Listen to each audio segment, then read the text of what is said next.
तो चलिए प्यारे बच्चों, अब हम इसकी ट्रिग्नोमेट्री यानी त्रिकोणमिति की बेसिक कंसेप्ट को जानते हैं। जैसे कि हमें पता है कि जो ट्रिग्नोमेट्री होता है यानी त्रिकोणमिति जो होता है, एक रूल को फॉलो करता है, एक नियम को फॉलो करता है, जो किस पे बना हुआ होता है, वो एक राइट एंगल ट्राइंगल पे बना होता है। किस पे बना हुआ होता है? एक राइट एंगल ट्राइंगल पे बना होता है, जिसे हम हिंदी में समकोण त्रिभुज के नाम से जानते हैं। इस नियम को वो फॉलो करता है। ये हमारा 90 डिग्री का एंगल है। अब जो 90 डिग्री का जो एंगल है ना, इसमें जो लेटी हुई जो आधार होता है, जो फर्श जो होता है, ये हमारा बेस कहलाता है। क्या कहलाता है? बेस, यानी जिसे हम हिंदी में आधार बोलते हैं।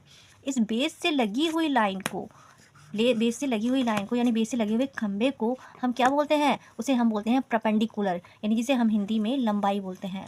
ठीक है जी।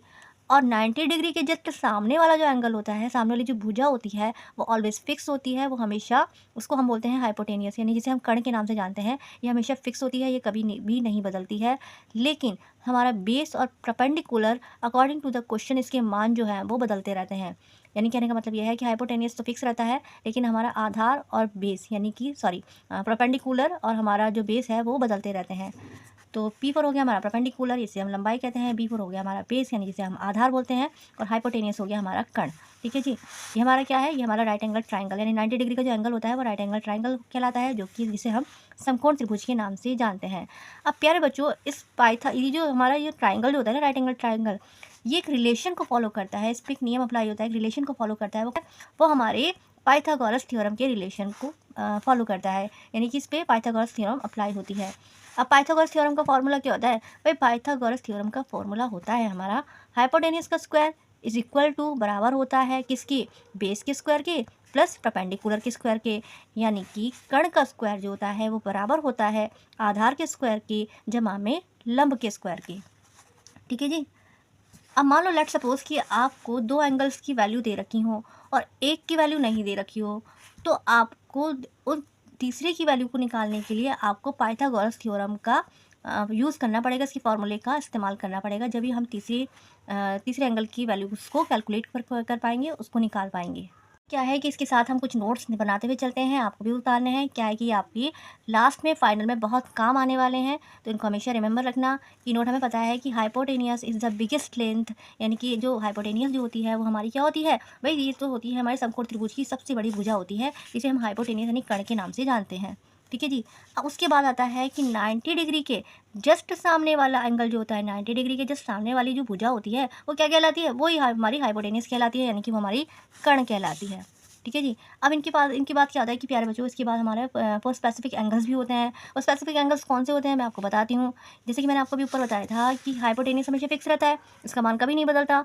लेकिन अकॉर्डिंग टू द क्वेश्चन हमारे बेस और परपेंडिकुलर का मान बदलता रहता है। इनकी जो स्थिति है, इनकी जो जगहें हैं वो बदल जाती हैं, है ना। यानी कि हमारा आधार और लंब तो बदल सकता है, लेकिन हमारा हाइपोटेनियस नहीं बदल सकता, वो हमेशा फिक्स रहता है।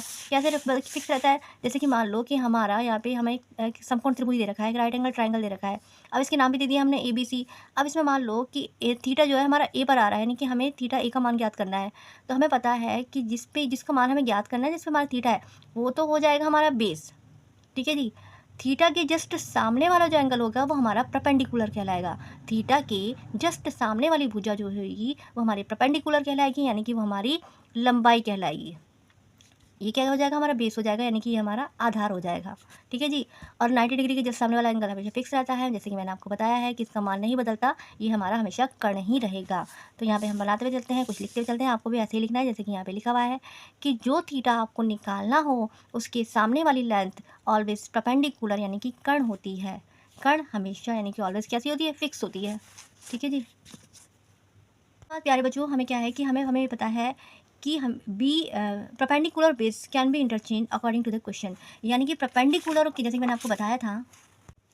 अब प्यारे बच्चों क्या है कि इसमें क्या है कि थीटा का मान नीचे दे रखा है, तो हमारा थीटा वाली जो जगह है वो हमारी बेस बन जाएगी। और थीटा की जस्ट सामने वाली लेंथ जो है वो हमारी क्या हो जाएगी? परपेंडिकुलर हो जाएगी, यानी कि लंबाई हो जाएगी।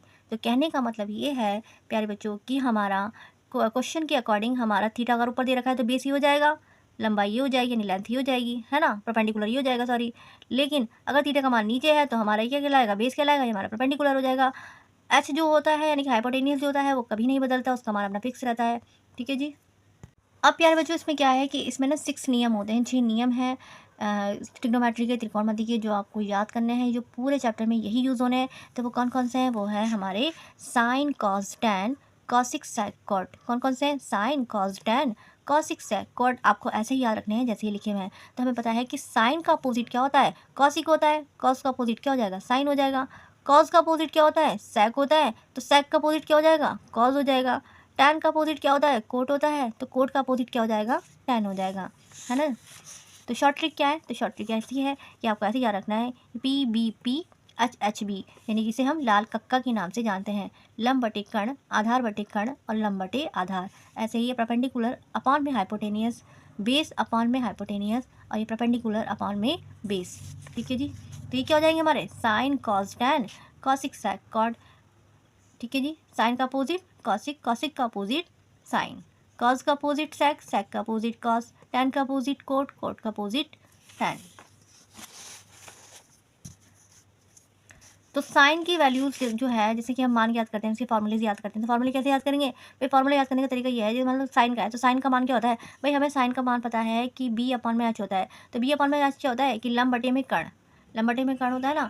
ऐसे ही कॉस का मान क्या होता है भाई? कॉस का मान होता है बेस अपॉन में हाइपोटेनियस, जिसे हम क्या बोलते हैं? आधार बटे में कर्ण।